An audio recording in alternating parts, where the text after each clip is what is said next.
P T I जीत गई, हुकूमत बनाने का ऐलान। अचानक रिजल्ट किसने बदले? इमरान रियाज खान ने बड़ा दावा कर दिया।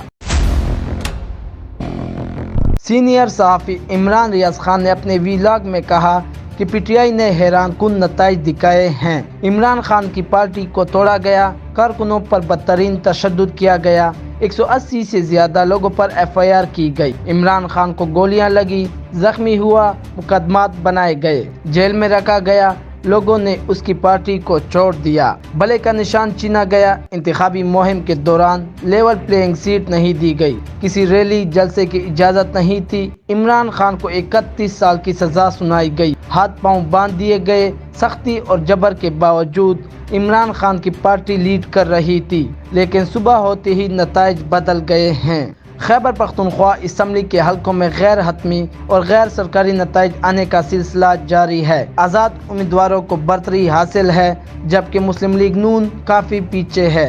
इंतखाबात के गैर हतमी गैर सरकारी नताइज से पहले ही पाकिस्तान तहरीक इंसाफ के रहनुमा बैरिस्टर अली जफर ने अपनी पार्टी की जीत का दावा करते हुए लिखा कि अवाम का मैंडेट जीत गया, अब अगली हुकूमत PTI बनाएगी। PTI के तर्जमान ने अपने बयान में कहा कि हमारे हक में ज़बरदस्त टर्न आउट के बाद पूरे सिस्टम में घबराहट फैल गई है, नताइज रोक दिए गए हैं, मुतबादल फॉर्म 45 भर रहे हैं। दूसरी जानब इलेक्शन कमीशन की जानब से अब तक की सरकारी नताइज के मुताबिक खैबर पख्तूनख्वा असम्बली की 99 सीटों से अब तक आज़ाद उम्मीदवारों का 49 सीटों से आगे हैं, जबकि पाकिस्तान मुस्लिम लीग नून 4 नशिस्तों के साथ दूसरे, जमीयत उलमा इस्लाम पाकिस्तान 2 नशिस्तों के साथ तीसरे और पाकिस्तान पीपल पार्टी 1 नशिस्त के साथ चौथे नंबर पर है।